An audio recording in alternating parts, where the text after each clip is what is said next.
So, Hunter, thanks for meeting with me today. I really appreciate it, man. I just had a couple of questions for you about how students can interact with the sports department. I'll go ahead and start that off by saying who is a good point of contact within either communication or sports information for students to reach out to?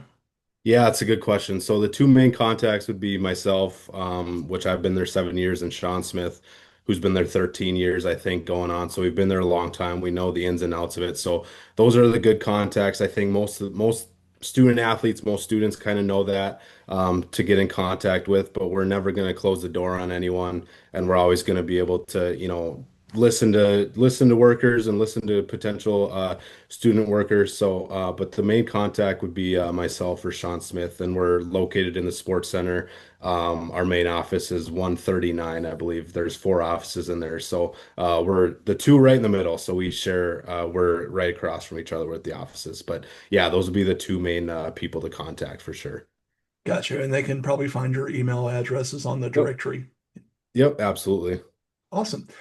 So if students wanted to cover a sport at some point throughout the semester, or maybe even, just on their own later on, what is the protocol like for requesting media credentials to be able to come and photograph or record audio with those?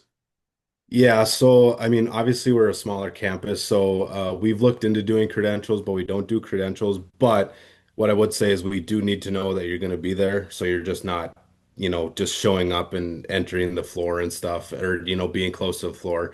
So the main way is to either give me a call or Sean Smith a call, or obviously email is probably the easiest way too for some students. But we do need to know you're there.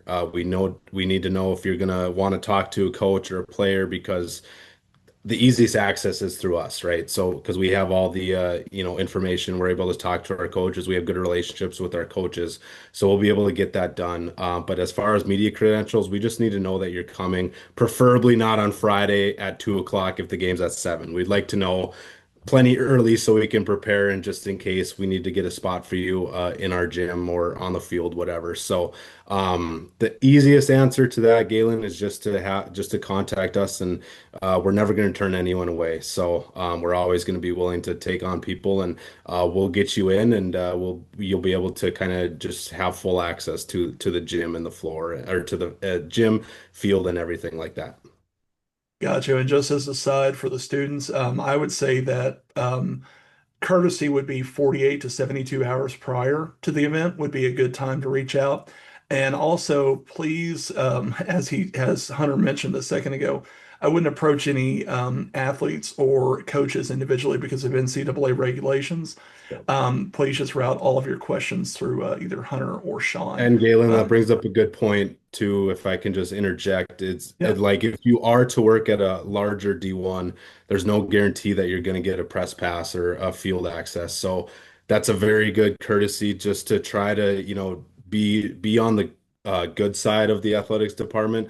Obviously, at a smaller D2, yes, odds are you're going to be able to get it in. But even at like a UND or NDSU, just as reference for all your students, like there's no guarantee you're going to be able to have full access. So be gracious of it and just try to, like you said, Galen, 48 to 72 hours is perfect. But if you are at a higher D1, a bigger D1, there's no guarantee you're going to get those media requests approved. So just keep that in mind for sure. and I'll also say, like, as the level of, I guess, ranking goes up, or D1 schools are going to probably require like a week's notice and stuff like that because they're Hmm. doing a lot of their prepping and planning further out Yeah, than that. for sure. Last question I had for you. Are there any opportunities for students who might want to who might be on campus that would want to serve as like a spotter, an assistant, an audio opera sideline type person for y'all? What opportunities aren't there, Galen? There's so many opportunities that are there. I mean, like you just said, we have spotters, we have you can input stats if we really trust you enough and you've done it for a little bit. You can do that. Sideline reporter, which we just added this year, which has been going really well with our live streams. There's, game management you can do. There's everything that you can do that like most of our games. I'm gonna be honest, like most of it's student run or like helped by students. There's so many student workers on game days. I would say there's probably 5 to 10 student workers on a basketball doubleheader. And that's just the way we need to go, right? So baseball, there's a lot too. Softball, there's a lot. Every sport, there's a lot of student workers, and they're really what makes our engine run is having those student workers. And we hardly ever turn anyone away because we feel like it just I think I said this in the interviews, and I didn't want to take anything away from the classes, obviously, but the more you learn doing it, I think the better. And you can only learn so much in a classroom. And Galen, I know you're doing a great job teaching, so don't want to take anything away from that. But I think you might agree with me too that the more you learn in the field, the better. So that's what I would say is we're never going to turn you away. Learn if you're not familiar with soccer, try to do soccer. If you're not familiar with volleyball, try to do volleyball, basketball, football, or we don't have football, but hockey, you kind of know what I'm saying. So Yeah. the more you learn or the more you do, I think the better. So that's what I would say. It's going to only get you farther in your career. But there's so many opportunities, and we're always willing to listen to student athletes, to students, and see what they would want to do. So hopefully that answers your question. Yeah, it does, and that's a great point. I'm a big believer in failing over and over until you get good.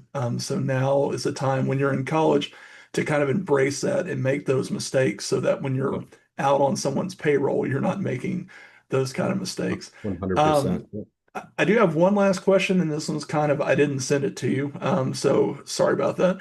No, that's all Um, right. but I am having the students this semester cover one particular sport that's important to them. So, in all the sports that you've covered, what would be the one sport that you would want to cover and kind of build your specialization around? Oh man, that's a really good question. So, I would actually say volleyball. I love the sport of volleyball and I love calling it. I love working with our volleyball girls. It's so much fun. I'm a big basketball fan too. I've always loved basketball, but I started to get a love for volleyball. Um, I'm not gonna say when I first started, but I would say in the last 5 or 6 years, I just started to love it and appreciate the athletes more because I know how insanely difficult it is. So, if I could maybe specialize in anything here, it would be volleyball, just because I just love the athletes that come through Crookston and play through Crookston, and it's a tough question because I would do all of them if I could. But I would say volleyball just because it's my favorite sport to call as a broadcaster, as a play-by-play guy, because it's so fast-paced and you have to kind of know what you're talking about. So in that sense, it's for sure volleyball. But all of them I would love to specialize in if I could. Awesome, man. Well, thanks again for speaking with me today. And yeah, we'll go ahead and stop the recording. Hey man, appreciate it. Thank you. Anytime, bud.